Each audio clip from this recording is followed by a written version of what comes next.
Décideurs engagés, l'émission TV de l'Hémicycle qui révèle les décideurs et nous permet de comprendre ce qui, chaque jour, leur donne envie de se battre et de réussir. Bienvenue dans On se dit tout, l'émission des décideurs engagés sur l'Hémicycle TV. Et aujourd'hui, j'ai le plaisir de recevoir David Hale. Bonjour David Hale. Bonjour.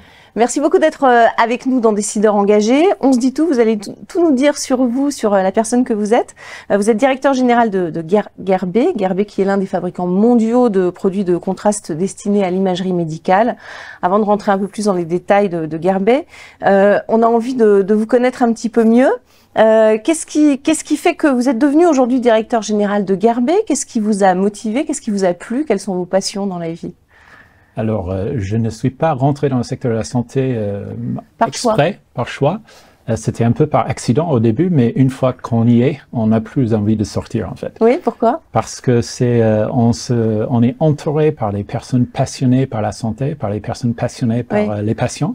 Et comme on est tous un jour, soit nous-mêmes, soit un membre de la famille, soit un ami patient, c'est très personnel. En fait, on prend très au cœur ce qu'on fait tous les jours et on sait que quand on arrive au travail tous les jours, peu importe l'opportunité ou le défi qu'on va rencontrer, on peut le convertir en opportunité pour améliorer quelque chose pour un patient. Et ça, c'est intrinsèquement très motivant.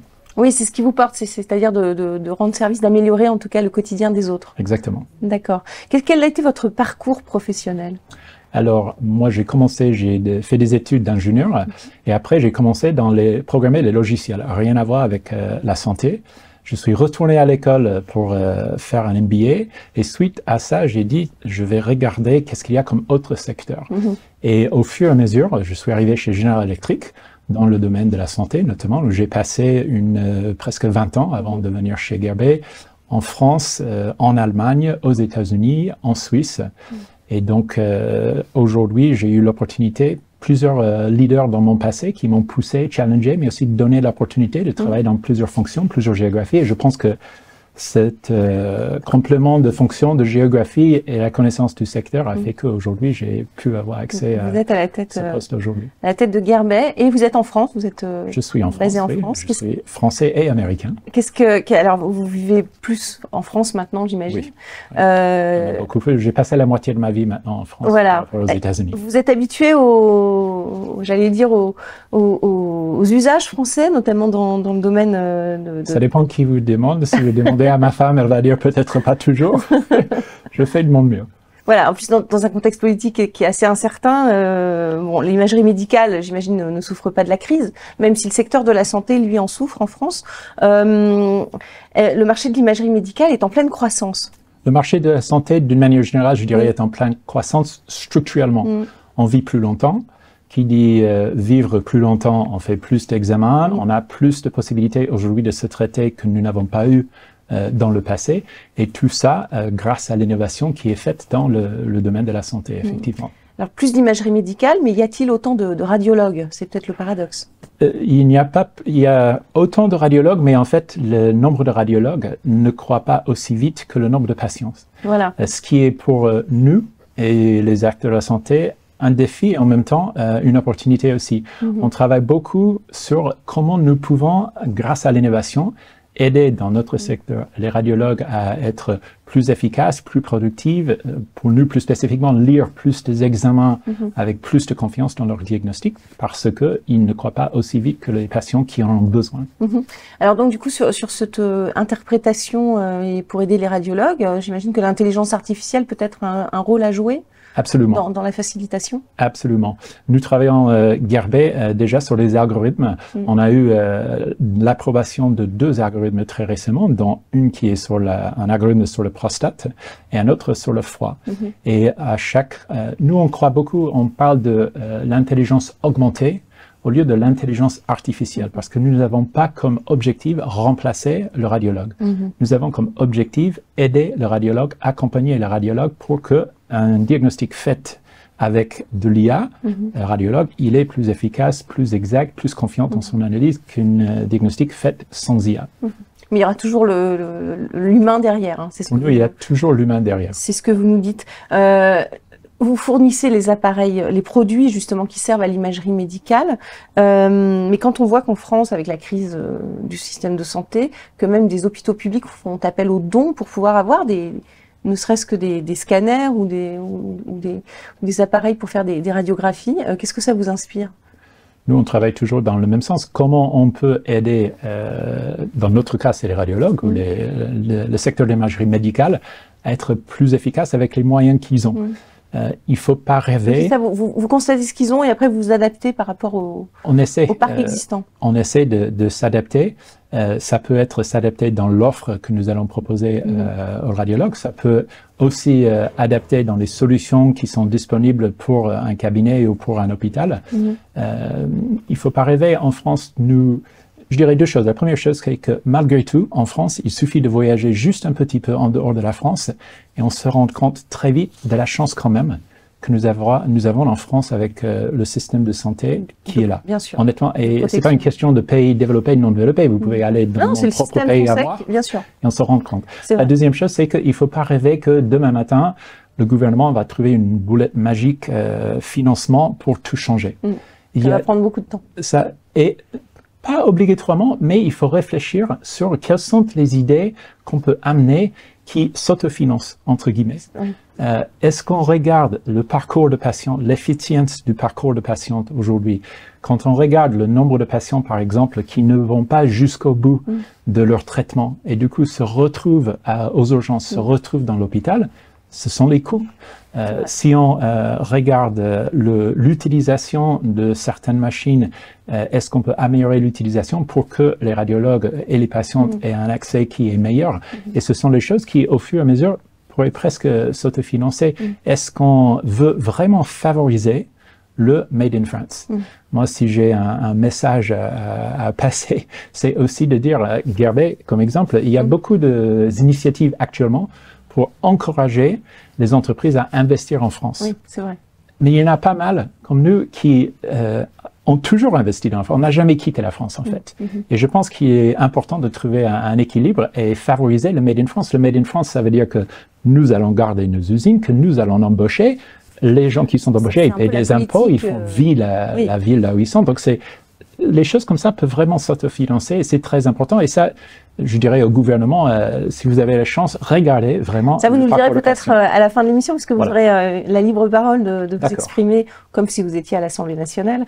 Comment est-ce que s'engage Gerbet aussi en matière d'environnement? Très important, les produits, j'imagine, il faut les recycler, il faut les Très important.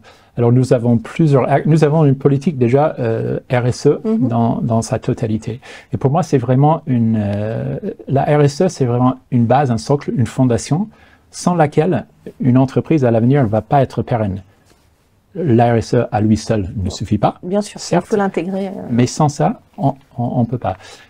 Côté environnement spécifique, nos produits utilisent beaucoup d'eau pour la fabrication de nos produits. Donc, nous avons travaillé beaucoup sur comment réduire la quantité d'eau. D'ailleurs, notre usine qui est à Lanester dans le Morbihan a reçu un prix de la région pour avoir fait un travail avec un très bon résultat sur la réduction d'eau utilisée.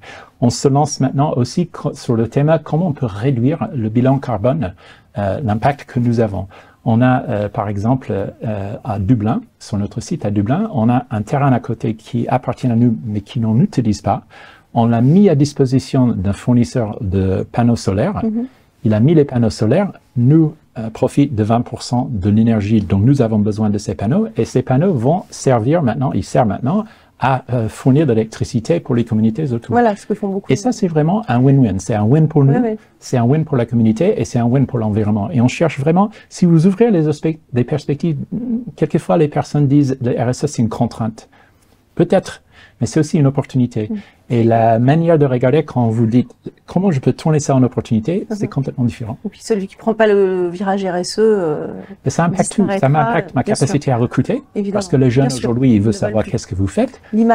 L'image complètement, même opérer, financer l'entreprise, trouver une banque aujourd'hui qui va aller vous financer quand vous n'avez pas un plan RSE que vous avez exécuté. Donc ça impacte quasi tout, même les ventes dans le public, aux appels d'offres.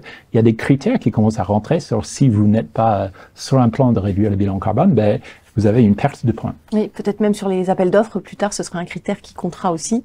On espère que ça comptera. Aujourd'hui, voilà. c'est un critère... On entend beaucoup ça ici, mais on verra. Dernière question quand même sur les risques environnementaux et la sécurité, puisque vous avez aussi des usines classées Seveso, j'imagine. Oui, notamment l'usine à Lanester est classée Seveso. Voilà, parce que c'est des produits quand même chimiques et hautement inflammables. Voilà, donc là-dessus aussi, il y a un vrai défi pour assurer la sécurité. Ça fait partie de notre politique RSE. Il y a une partie sécurité. On a un objectif chaque année de réduire le nombre d'accidents et depuis 2 ans, on a rajouté à cet objectif non seulement de baisser le nombre d'accidents, mais la gravité de chaque accident. Évidemment, le rêve est d'arriver à 0. Bien sûr. La possibilité d'arriver à 0 vraiment est quand même limitée. Donc, il est très important. Nous, on parle, moi, chaque fois quand je vais sur un site, c'est la première chose dont je parle sur le site. Quand il y a un accident, comprendre pourquoi c'est passé, qu'est-ce qu'on peut faire pour que ça ne se reproduise plus, et surtout de parler des presque accidents. J'ai presque eu un accident. Ah, qu'est-ce qui s'est arrivé? Oui, anticiper, voilà. Anticiper. Si on parle des presque accidents, à la fin, finalement, on va éviter les vrais accidents. On va passer à la question du Collège de Paris, si vous le voulez bien, David Hale. La question du Collège de Paris, c'est juste après le jingle.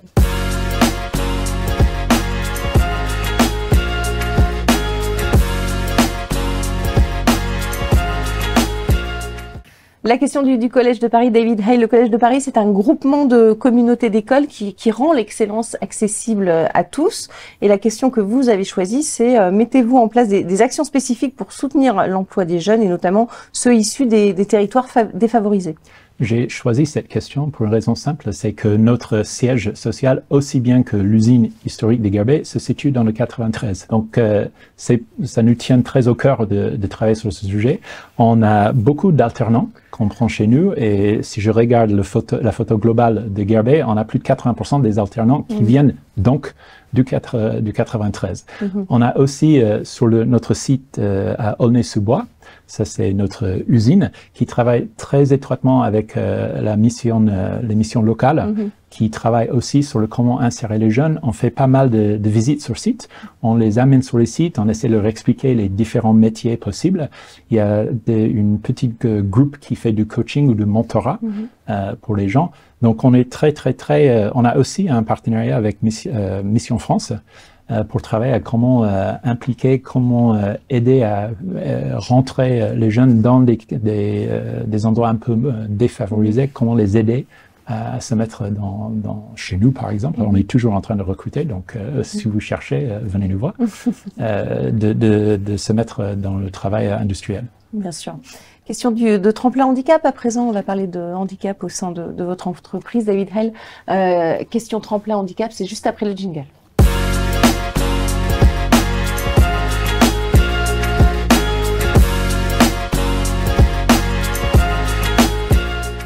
La question de tremplin handicap, David Hale. Quelles sont les actions spécifiques que vous avez déployées pour soutenir la réussite académique et l'insertion professionnelle des jeunes en situation de handicap?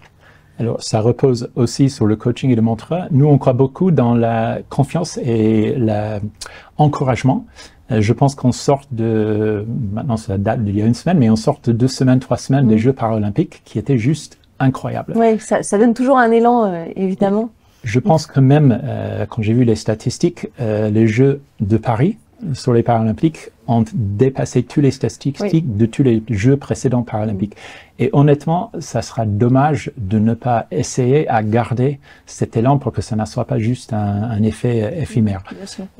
Pour moi, quand on parle de handicap, on parle aussi de la diversité. En fait, on commence à arrêter de parler de la diversité et parler de l'inclusivité. Pourquoi?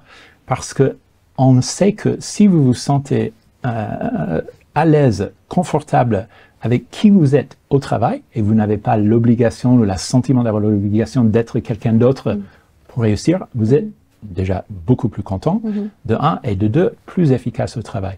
Donc nous, on travaille sur comment on peut rendre, d'une manière générale, notre environnement de travail, l'accueil des personnes sur le site, pour que les handicapés soient aussi bien accueillis, se sentent aussi bien à l'aise chez nous, comme tout autre groupe de diversité. Et c'est vraiment, moi j'ai trouvé les Jeux paralympiques juste incroyablement motivant. On peut, tout le monde peut. Il faut juste se donner la confiance et essayer de se donner sa chance. Et comme vous le disiez, il faut que cet élan puisse durer, ce qui malheureusement n'est pas forcément le cas après. Oui, mais je pense que nous aussi, en tant que leader, on a une responsabilité à aider à perdurer ça. Absolument, je suis d'accord avec vous. Merci beaucoup David Hale. Cette fois, c'est la question de l'hémicycle. La question politique de l'émission, c'est juste après le jingle.